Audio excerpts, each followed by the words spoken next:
Hello, good morning, everyone. My name is Diana. Thus the handle, War Lindy. I thought it was a cute name. I'm 58 years old. I have decided to make video channels on the various places so that I could help people with SRA, Satanic Ritual Abuse. I am a survivor of it, and I have recently had a movie turned on in my head and have been chewing on and digesting all of those memories. And I thought I would share my experience. So here we go. So my story begins when I was 18 in the Army. I had just joined the Army. I was in Germany, and something happened. I think I was overhearing some people talk about their childhood, and it occurred to me that I couldn't remember mine, any of it, really. Maybe 10 hours out of 11 years, and I thought, wow, that's kind of bizarre. I remember calling my sister a couple times while I was there and saying, I don't remember our childhood, do you? And she said, no, I don't either. And I said, well, what do you think that means? What is that, what do you think? And she says, I don't know. I said, well, it's got to mean something. The mind doesn't just forget a whole childhood for no reason. And neither one of us understood and didn't really go anywhere with the conversation. But so I just, kind of sat with that. Years went by. I got out of the Army. I got a job, met a friend. She was a cutter. I had never even knew that existed, that people cut their own skin open. It was quite, shocking and terrifying to me.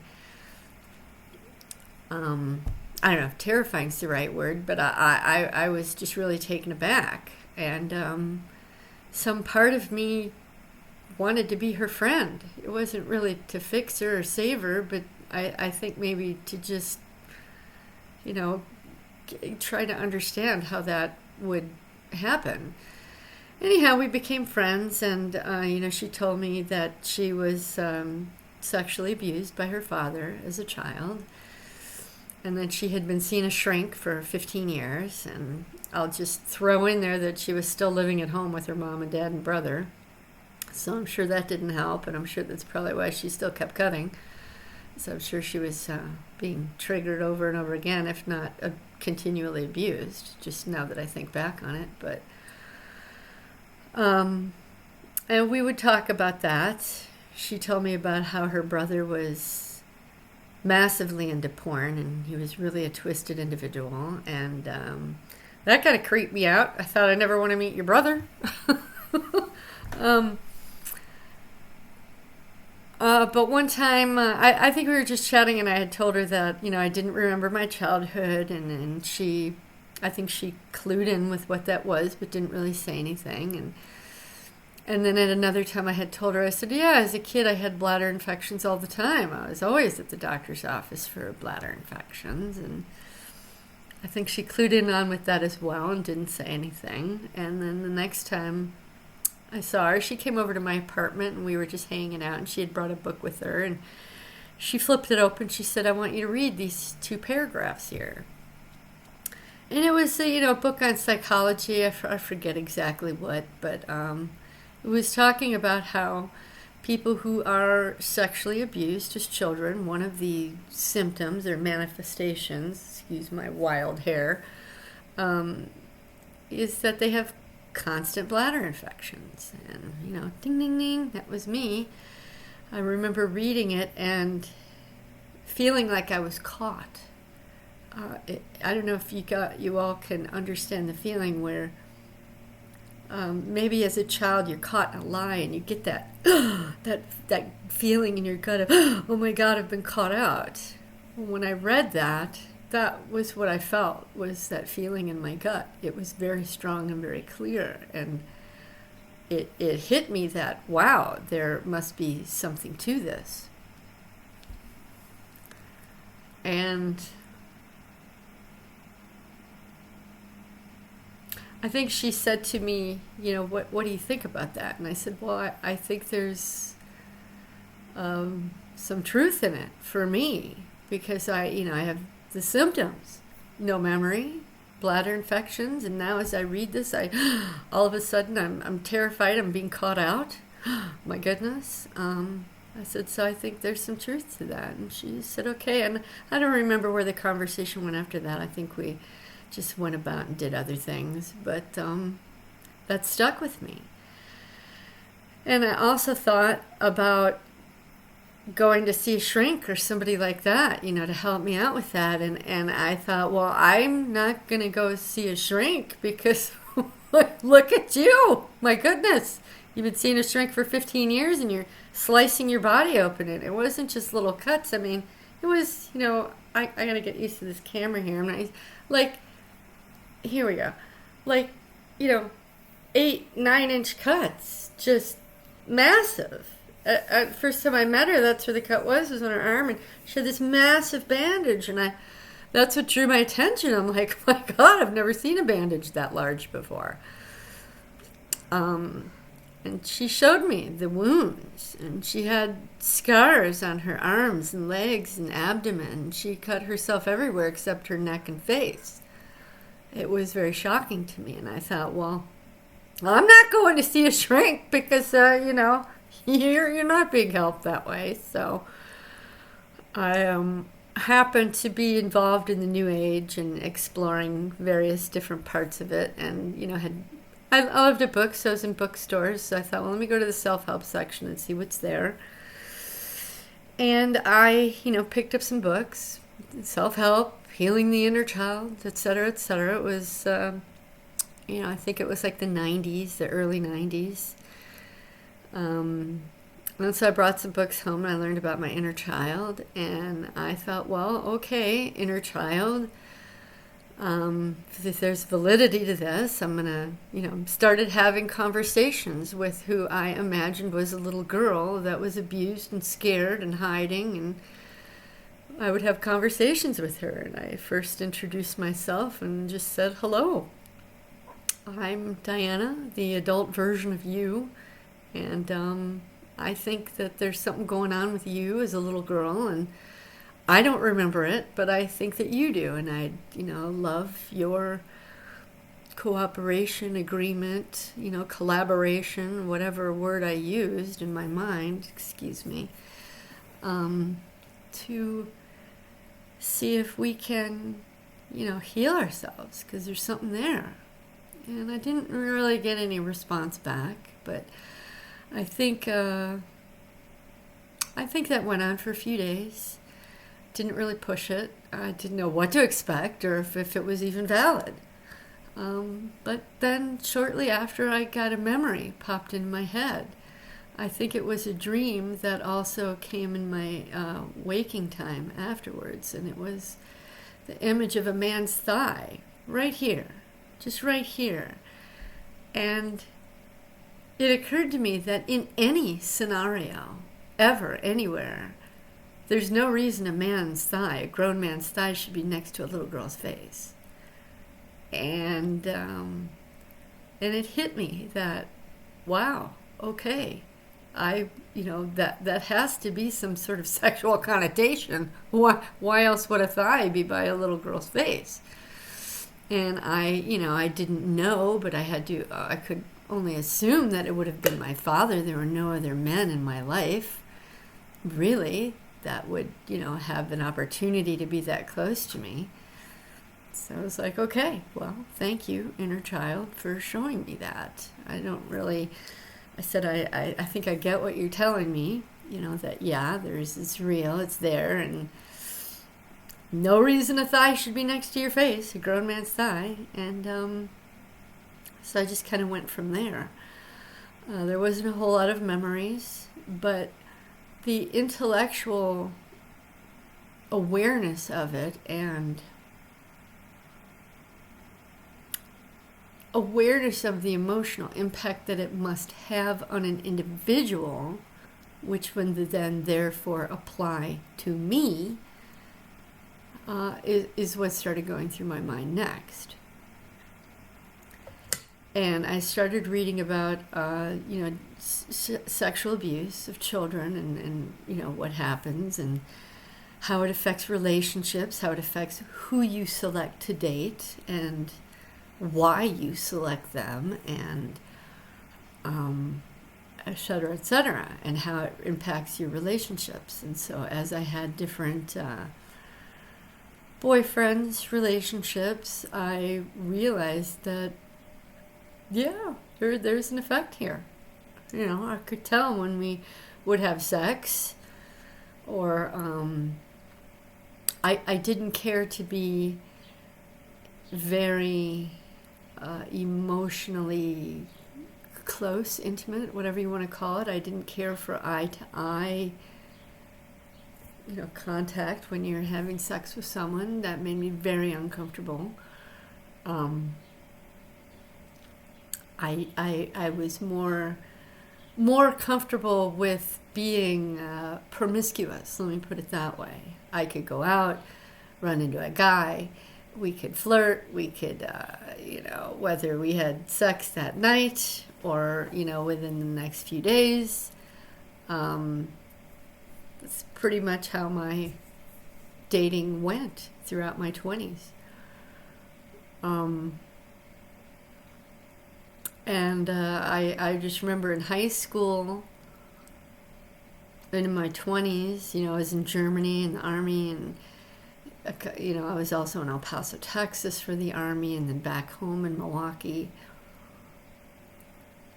The different, I don't even know if I want to call them boyfriends, because they were just people I had sex with, and I'm not proud to say that, but that's the way it was. I was looking for love. I wanted a boyfriend. I wanted male attention. When you're a teenage girl, that's a natural inclination. But because I had been sexually abused, I thought that the way that you got men's attention was to have sex with them, to please them, to make them happy. That's what I was taught. Didn't know it. It was subconscious, but that's how it expressed itself. So in my teens and 20s and early 30s, I was promiscuous. I would run into guys, we'd click, we'd hit it off. It might last for a few weeks or a few months, but nothing really substantial. I remember in El Paso, I dated a man. I'd rather call him a guy, because they weren't men at that time. We were still so young. I don't think you're really a man until you're in your 30s, or a woman until you're in your 30s. It's just my own thoughts on the matter. But there was a guy that I dated in El Paso. We dated for a year, and it was really lovely. And he helped me allow myself to get close to someone. But not so much that I'd want to bond with him forever and ever. And plus, we both knew that, we were in the Army and we're leaving within, a few months or weeks or whatever it was. So we just enjoyed each other's company. But that was the longest relationship I'd ever had, was a year. And I was probably 21 at the time. Anyhow, so we'll move on from there. And I didn't really have a whole lot more memories. What occurred was that I had more intellectual understanding of how it must impact my life and my relationships. And, after I realized that, yes, I was sexually abused when I was interacting with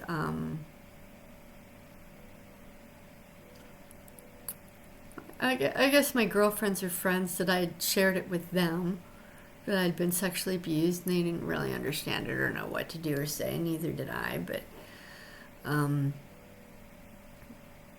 I think I mentioned it maybe to a couple of guys that I was with, but nothing really happened.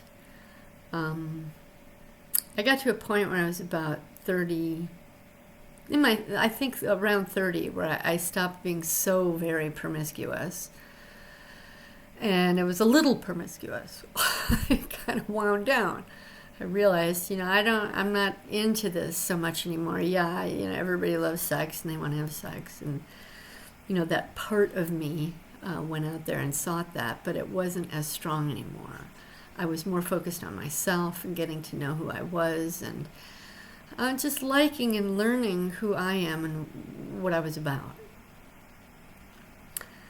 Then, trying to keep in front of the sun there. So I think, 30 to 34-ish, I may have had 2 or 3 different, people I had sex with. I won't call them boyfriends or relationships because they weren't. And then I just got to a point where I was just done with sex altogether. I was just not interested. Didn't want to, look for guys, run into guys, trying to find love and a boyfriend and all that. I was just over it. And plus, sexual toys were introduced into my life, not so much by any person, but it was just in the culture. And so I went to a shop and got some toys, and so I just satisfied myself. And it wasn't, crazy or a lot, just enough to, take the edge off stress, maybe, once a week, every 2 weeks, whatever. I mean, that's pretty personal, but it's the truth. And I didn't date anyone for 5 years. I was more interested in cultivating myself and my mind and the things I wanted to learn. I had always been interested in, well, I don't know if interest is a word, but you hear about Shakespeare and her movies, and I think the Mel Gibson movie Hamlet came out, and I watched it. I remember it took me half an hour into this movie before I could hear the language and adapt, my mind adapted to it, and then I started to get it.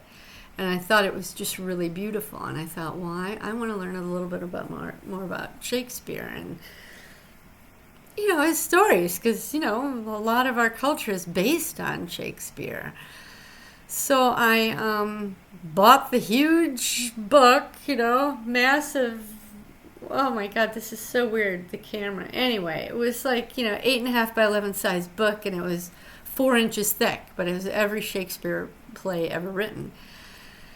And in my town here of, 250,000 people, it's a small town, if you call that small. But they had in our small little town theater a Shakespearean, it was like a class. It was like a 4-hour class so you could understand Shakespeare. So I went to it. And it was given inside of a theater by a man who directed Shakespearean plays. And came up and explained the whole thing, and I was just transfixed, and so I started reading Shakespeare, whatever, and so it just was developing my mind, and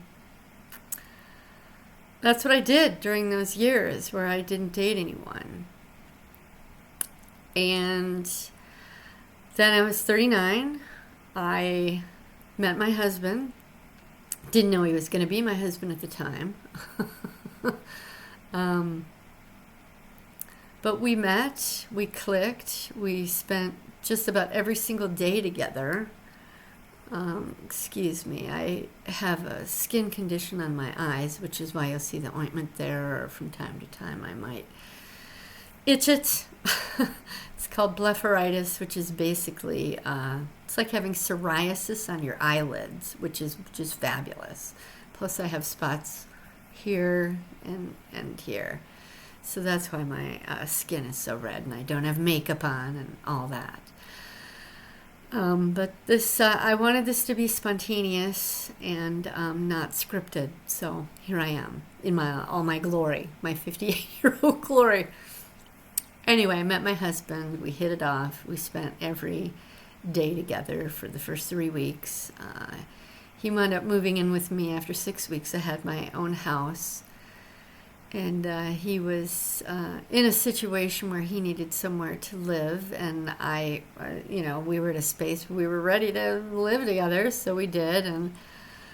And here we are 20 years later. May 5th was our 20th anniversary. So we were together for 6 years before we got married, and we've been married 14 years, so 20 years. Anyhow, I told him, I said, you need to understand that I was sexually abused as a child, and it can affect the way I interact with you, and the way I interact with you in bed, and different ways. And I had never had a real long-term relationship. I told him that. I said, but I've always wanted one. And so we started our relationship. I don't know if I want to get into all the details about Chris and his history, but he was on psychiatric medication. Heavy. It was 4 times the recommended legal adult dosage any adult man should have. And my husband's 6'4". So I told him, I said, I don't know if I could be with someone. This was the first day we were together. And I said, I don't know if I could be with someone that's on those meds. And he threw them into the fire. And so we spent the next 6 years, those first 6 years, he went through withdrawal, and I happened to have some previous experience in understanding what he was going through, and so I was able to help him with it. And as I helped him, I started to understand myself and what I needed. But the point is, as we were together over the years, over the past 20 years, together, intimate, in bed, I started to recall more memories of the sexual abuse. And at first it was situations where I would, it was a memory popping into my head, but at the time I thought they were fantasies. Where they would be faceless people, and there would be more than one man, and it would be, gang rape situation. I like I said, I thought they were fantasies, and I kind of went with it. And I had to, intellectually, I realized, I thought, well, maybe that has something to do with my childhood. Maybe that's part of my experience. But couldn't see who it was, where it was, what was going on. And so I just kind of digested that and said, thank you, inner child, for showing me. And now this is a good 20 years after that very first memory. Those first 15, 20 years, there were not a whole lot of memories, just the validation and acknowledgement that it existed. And oh my goodness, I haven't even gotten into confronting my family. I'll get to that later or some other time. But then with my husband, those nameless, faceless people all of a sudden one day had faces, and I realized, oh my God, this is my dad and his brothers and my grandfather and other strange men. That was quite shocking while you're in the middle of being intimate with your husband. And I didn't say anything at the time, and I will admit that my body responded, and I orgasmed, and I was ashamed and embarrassed inside. But I also knew, because I had read psychology books and such throughout the years, that it's a Pavlovian response, that I'm not an awful, terrible person because that happened. That's what my body was trained to do. And so I wasn't that hard on myself. I didn't allow myself to get sucked into feeling guilty or shameful, let me put it that way. I had the initial shame feeling, and oh my God, what does that mean? And so I would have conversations in my head, and I realized I was talking to my inner child, but didn't really realize it. But I said, oh, okay, it's just a Pavlovian response. It's your body responding. And then as time went on, and my husband and I were together, these now face people with faces, all of a sudden the audio got turned on and I could hear what was being said. Hear the awful, vile, terrible things that they would say. And again, it was while my husband and I were intimate and my body responded. I would orgasm. Again, I would experience shame, but I would, have talks with myself that, hey, you know what? You should not be ashamed. You can't be ashamed. Your father and these men did this to you. You didn't choose this. You're a child. So don't be so hard on yourself. Don't beat yourself up. Don't take that shame. It's on them. So then that moved to, again, while I'm intimate with my husband. Well, actually, let me back up. I think I was in my 20s and I had a dream. I had a dream about, I was in a terrifying situation and I woke up and the only thing that I could remember was the shape of the figure. And I don't know if any of you have ever seen this, and maybe I'll add a picture to the corner here when I edit this before it goes up, that back in the 1350s when the Black Plague swept through Europe, the doctors at that time thought that it was in the air, I guess, and they thought, well, if they wore these big masks, and it was like the mask of a bird, and imagine a crow or a raven with that big long beak, and so they made masks, head coverings, with these big long beaks, and inside those beaks they put a bunch of herbs and such, like lavender, whatever herbs that they thought, and so that as they breathed through this mask, through these herbs, that the bad juju in the air would be filtered out by those herbs and that they would be safe. And so the doctors of the plague in the 1300s wore these as they went around healing people. Well, nowadays, those very same masks are used in satanic ritual abuse. Anyway, back in my 20s when I had this dream, I woke up and I thought it was just the most unusual thing I had ever seen. Knew nothing about the plague, anything. And so I sketched it out. And that was why I remembered it years later. So I sketched it out, and I kept that sketch for, I don't know, like 10, 20 years. I don't know where it went. I think at some point I was moving, cleaning things out, and I threw it away. But because I had sketched it out and had it and ran across it from time to time, I remembered what it looked like. And there was a time I happened to see I think it was like the History Channel movie or something, and all of a sudden the picture of this beak-like hooded creature with black robes was on there. And I realized, I was like, oh my God, that's the creature from my dream. Holy crap. It's like, oh, okay, that's, from the plague and the doctors and yada, yada, whatever. But I remember that dream was very upsetting. And I thought, well, how and why would I dream about that? I never knew about that. So fast forward again. I'm with my husband. I met him at 39. So I'm now in my mid-40s and we're intimate, and I've remembered, the faces came in, the audio came in, and now we've got people in black robes with this strange, bizarre beak. And just a year ago, I looked it up, and those things are sold. Those masks are sold nowadays for,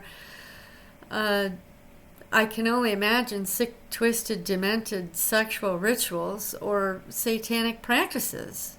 And I never put the two together.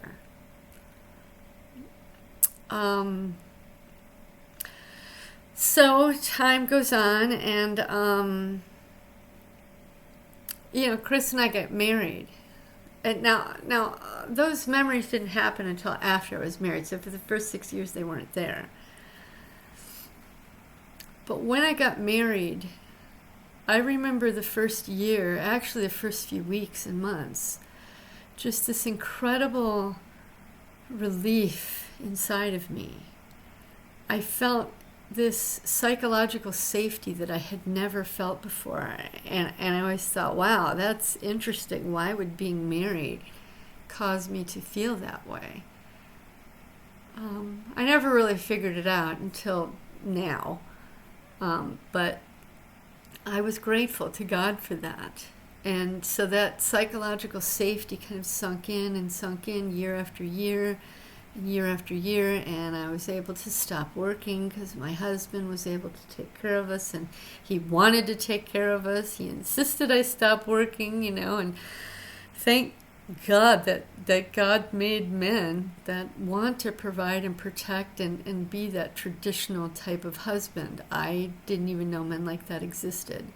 I thank God, excuse me, I'm choking out every day for my husband. Anyhow, that psychological safety once I was married freed up my mind, and I believe that's when I got the images when Chris and I were, his name is Chris, when we were intimate. First it was faceless, then I got the faces, and then I got, actually it went from one individual to many, and then the audio got turned on, and then the black robes showed up. But that was pretty much it for years and years and years. Now, I grew up with a Catholic mother, a Baptist father, and I knew that this abuse had occurred in it was a building behind the Baptist church by my father's parents' house in Indiana. So I knew that the church was involved. I didn't have much luck with religion throughout my life. I was not baptized as a child. My two sisters were. I have two sisters. I'm the youngest of three girls. They were baptized, and I didn't remember until recently why I wasn't, but I wasn't. But for my whole life, I always thought that I should be baptized. In my early 20s, as I left the Army and was driving home I was going from Texas to Wisconsin, I drove home. It was a strong, strong urge, and I thought, well, why don't I was looking at the map, and there was a river with a little campsite there, and so why don't I pull in there, and I could maybe baptize myself in this river here.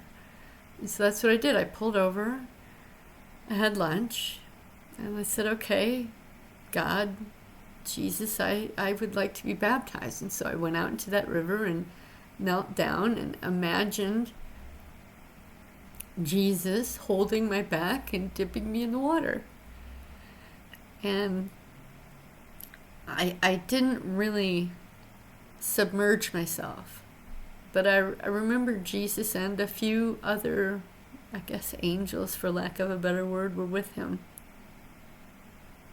And as I dipped my head in the water, something happened. The water, I positioned myself so that the current was coming at me and moving away. And that's why I didn't want to completely submerge myself, because I didn't want to be swept away in the current. I didn't know if I would. I just was trying to be safe. And I was alone. And, excuse me. But as I sat up, the current didn't reverse, but right behind me, some water moved in the reverse direction, and it came up and over me. And I was like, wow, okay. Well, I guess I was just baptized then. And I got out and went about my business. I remember saying, thank you, Jesus, for doing that. I appreciate it. But still, as the years went by, I felt like I was not baptized. I really don't understand it, but I wasn't, because I thought I didn't have an official do it. There was no one around to see it. Even though Jesus was with me, I didn't acknowledge the power of that. I was,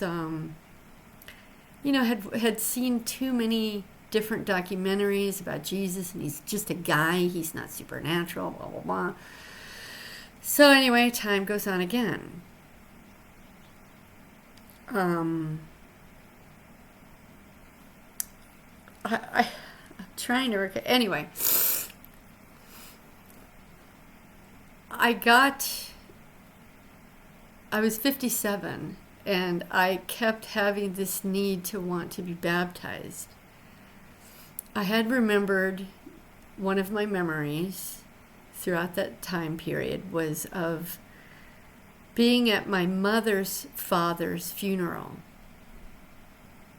And my dad didn't allow my mom to see her family. They were very Christian, and he didn't like them. He forbade her to interact with them. But when her father died, she put her foot down, and so we went. I remember we were in the church, and I was kind of on my own in a hallway, and I crawled up on a bench, and there was a mirror behind the bench, and I was looking at it, and I looked at myself, and I thought, geez Louise, I think I was 4. And I looked dead. I had black under my eyes. My eyes were dead. And I remember looking in the mirror and saying, help me, someone help me. And my Uncle Barney, my mom's Uncle Barney, so it'd be my great uncle, he heard me and he popped his head over my shoulder in the mirror and he says, what do you need help with? I said, I don't know, but it's bad. You stay right here. And he went and whispered in his wife's ears, my mom's aunt. And my mom, my Aunt Adele, his wife, occupied my mom and my sisters and my dad. I think she intentionally distracted them. And Bernie came over and whisked me away and took me into a side room and brought the preacher in there. They were, I can't remember what religion they are, maybe Protestant. But they baptized me right there in that little closet room as everyone was, doing the thing with the funeral. But I didn't remember that until I was about 50. So I had that baptism. I had the baptism in the river. But still, I didn't think I was baptized because I first didn't remember the one as a child, and I thought the one in the river didn't count. And I kept having this need to be baptized. And so when I was 57, I talked to my husband and I said, well, I would like to become baptized. Well, first of all, what I did was because I didn't believe in Jesus very much. Didn't think it was supernatural. I think that was part of my hesitation of getting baptized because I thought, I need to believe. And so intellectually, I knew that I needed to understand. I thought, well, instead of trying to read the Bible, which I've never had much luck with, I said, why don't I read some biblical historians about Jesus and that time period and read about the people and communities and cultures that were affected. And I did. I read 3 or 4 books. And once I was done with those, I had what I needed. I don't know what it was, but I learned just the massive impact that he had on the people that he touched. Their entire lives changed. That there were actual miracles that occurred that were normal during that time period. And so something inside of me clicked and I went, okay, I believe he's a supernatural human. God, man and God. I finally got it. And then I asked my husband, I said, well, I debated, should I go to a church? I called a few churches and they're like, well, you need to come in and you need to go through classes and we need to approve you. And I was like, I don't need this structured nonsense. I know what I know and I want to be saved. I don't need to go jump through hoops for you, a stranger, and get, approval and acceptance from hundreds of different people that may or may not agree. And I was just like, no, that's not the route for me. I didn't want to be baptized by a stranger in front of strangers, and just said, no, not going there. And it occurred to me, well, any baptized Christian could do it. I found that out. And I thought, well, my husband's a baptized Christian. He was baptized around 14. He said, I had a black guy baptize me in a pool. So I thought, well, why don't you baptize me in our tub? We'd be by someone that I love and that loves me, and you're my witness, and Jesus is our witness, and Dixie, our little dog, could be there and be a witness, and that's all I need. And so that's what we did. I chose Easter morning, not this past one, but the one before, 2023, and he baptized me. And as I remember he pushed me under the water, and I was down there, and air bubbles came out of my chest. And I was like, wow, I didn't do that. I thought this must be the part where you die, where you're dead. It's like, okay. So I sat there for, a moment. Okay, well, I guess it's time to get up. So I sat up, and I felt the warmth in, the only thing I can think of was in my pineal gland. Just deep, deep, deep in my brain. Just a warmth and like a liquid flowing slowly, slowly, slowly flowing down my spine and my spinal cord. And Chris got up, and Dixie walked out with him, and they went about their day, and I dried off and had to, go into the bedroom to change clothes and get dry, change clothes. And as I walked through the doorway, all of a sudden Jesus was there in that doorway, and I walked through him, and he said, "This is your baptism." And I went, "Oh, thank you." I didn't know. It choked me up like it is right now. I get myself together here. Some tea. So I continued walking. I paused in that moment, and then I continued walking. I went into the bedroom and changed clothes, and I thought, well, I need to get the dishes done. And as I was walking through the hallway, all of a sudden I was transported in time to that river where I baptized myself. And Jesus said to me, "This is your baptism." I remembered that he had said that to me at the river, and he was saying it again as I was walking through the hallway. I went, wow, okay, thank you. And again, I continued on. I got to the kitchen. I started doing dishes. And as I was doing dishes, I remembered that moment at my grandfather's funeral where I was baptized.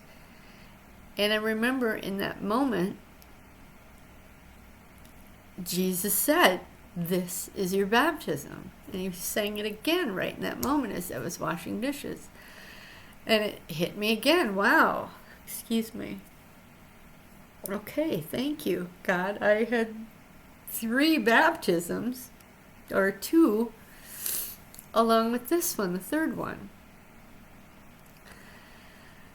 And went about the day and was digesting that and feeling very special. And was later in the day, I remembered a dream that I had had, and at another time I'll read that dream to you. But in that dream, Jesus had baptized me again.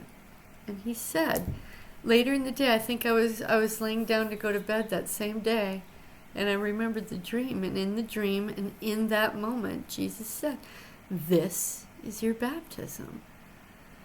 And it hit me that I had been baptized 4 times. For an individual who up until that day thought I had never been baptized at all, at least not properly. So anyway, now that I'm baptized, the next day, and I'll admit to you that I was a pot smoker, smoked pot every day, got to the point where I was smoking pot from the minute I woke up until the minute I went to bed every single day for probably 5 or 8 years. Not proud of it, but that's what I was doing. And I didn't like it, and I had tried to stop many times, but I would always have to go get more, and as long as I had some, I'm smoking it. I spent way too much money on it, but, thankfully we could afford it, so it wasn't a hardship, which, made it all the easier.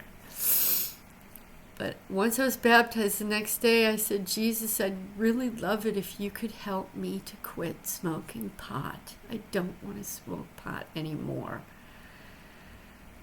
And he did. It was mind-blowing. I still had a stash, still was smoking all day long. But Jesus showed me a memory I was a little girl. My father would take me into the basement and he would sexually abuse me. But before he did, so that I wouldn't put up a fuss or be a problem to him, he would, at first he gave me edibles with, cannabis in it, but that took too long to effect. And then he ultimately would roll a joint, smoke it, and then shotgun weed into me. So I was, 4 years old, getting high, not getting high, but becoming high because he was shotgunning it into me.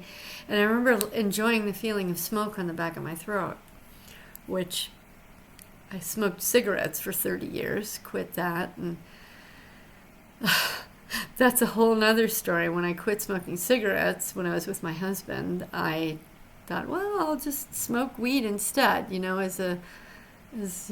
substitute one thing for the other, but at least I'm not smoking cigarettes anymore. So that was great. But that's when I started smoking weed all day long, because it became my new cigarette. Crazy now, I know. Anyway, Jesus gave me that memory and said, well, here's why you smoke pot. Because you were taught to smoke pot. You were taught that it would make things better. And when I realized that and had that memory, realized it, and had the intellectual understanding, I was like, oh my God, now I get it. It was the earliest moment of me ever being high, having a drug. And it was given to me by my father so that he could abuse me. I mean, just shocking, mind-blowing. I was gobsmacked. So I digested that, and I still had, I think it was another week and a half worth of a stash, but I thought, well, I'll just smoke this up, and once I'm done, I'm not going to go get any more. And guess what? I didn't. I didn't want to. I didn't have that nagging mental and physical, I gotta go get more, I gotta go get more. None of it. It disappeared. It was gone. Jesus erased it. He answered my prayer.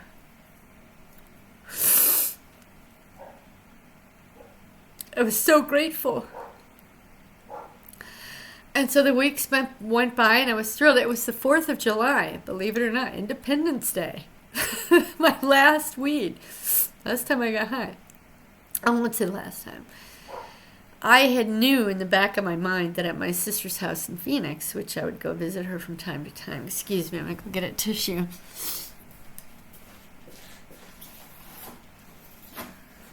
That I had a little stash there. Excuse me, I think a couple of bowls. And I knew I was going to go see her on Labor Day. But from 4th of July to Labor Day, I was completely sober and loving it and completely comfortable and feeling good. So I went there on Labor Day, and the first day I didn't get high. I knew it was there. I was planning to smoke it.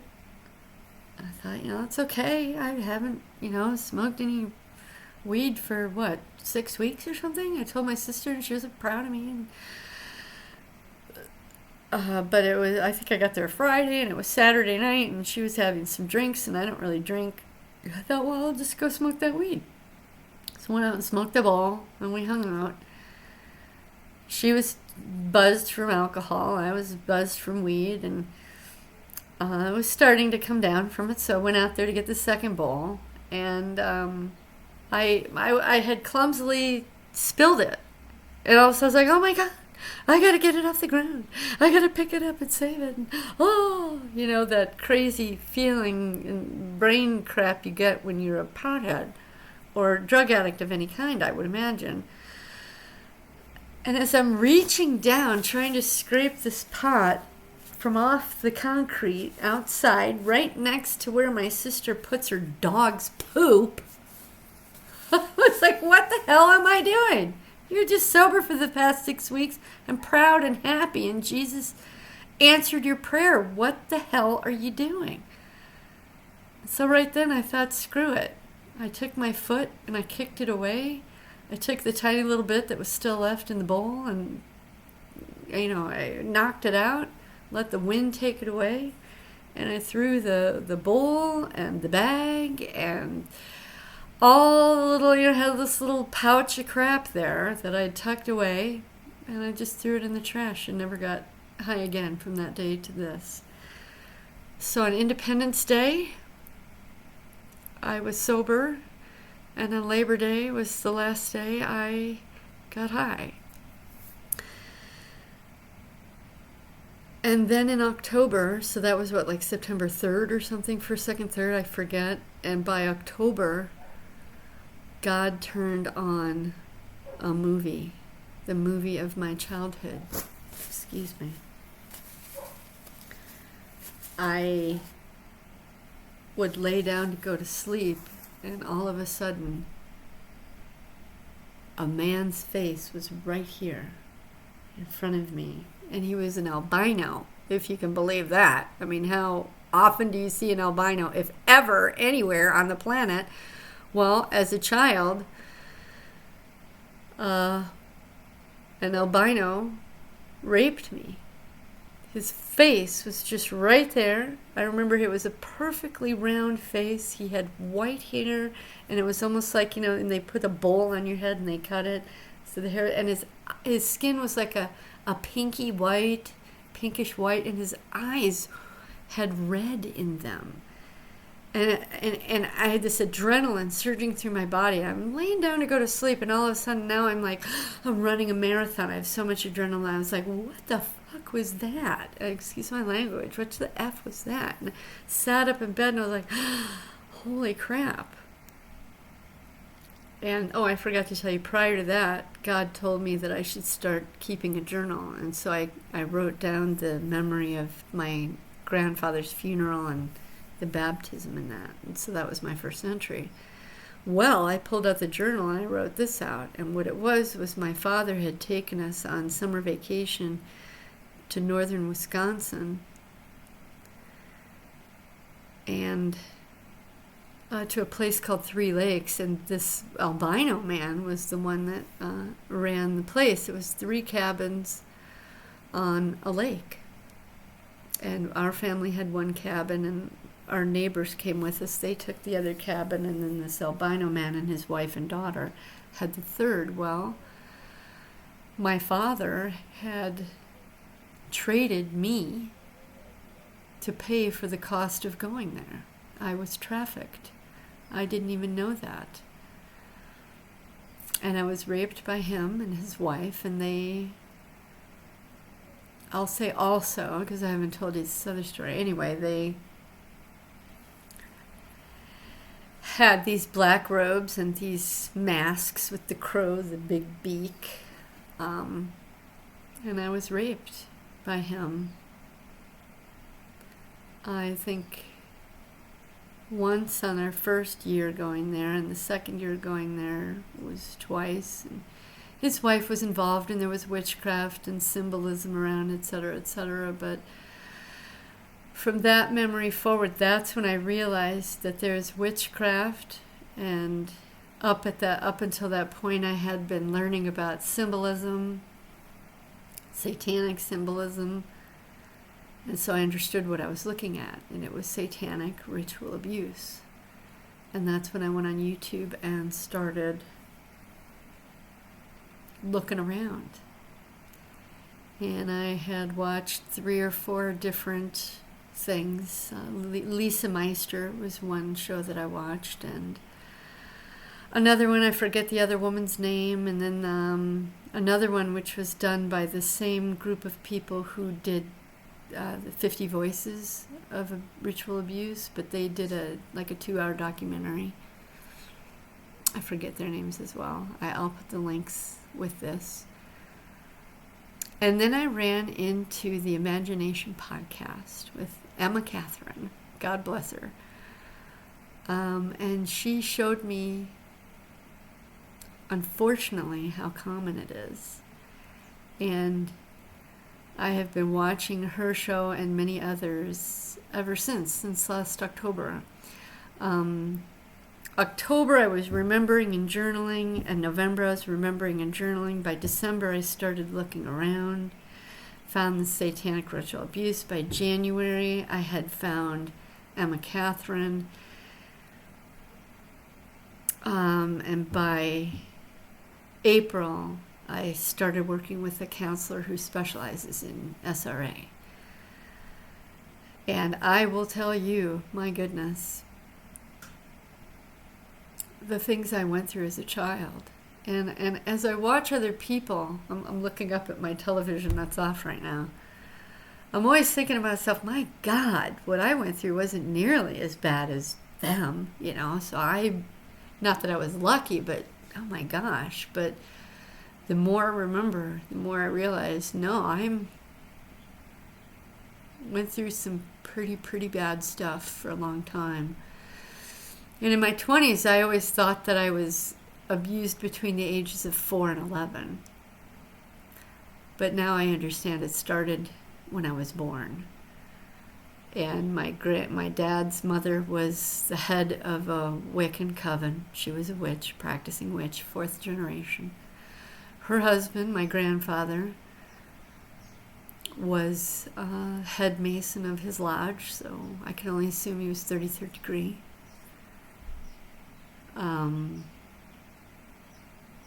There was a lot of stuff that happened. Witchcraft and Masonic, which, believe it or not, the two are merged. Anyhow,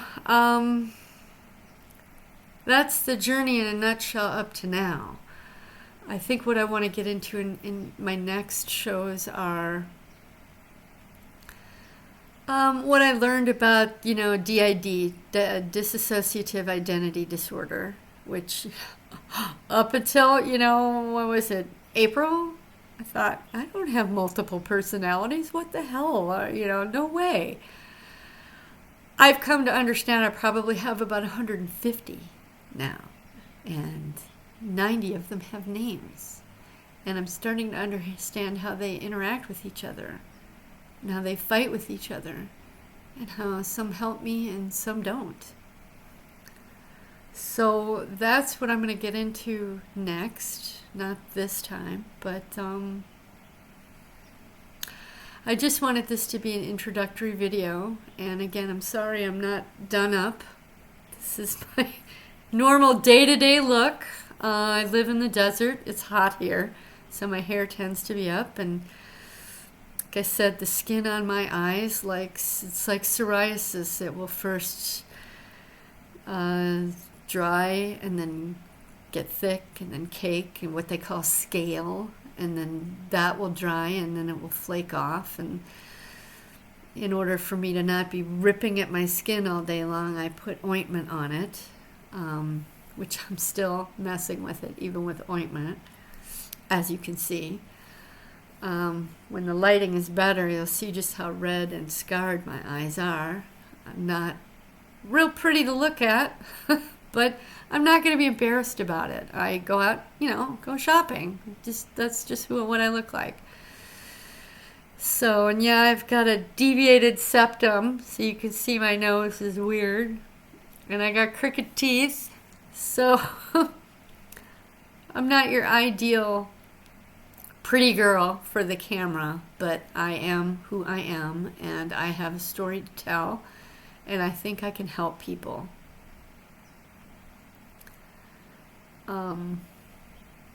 So thank you for listening. Thank you for... Sorry. But this is me. So thanks for listening, and I'll see you next time.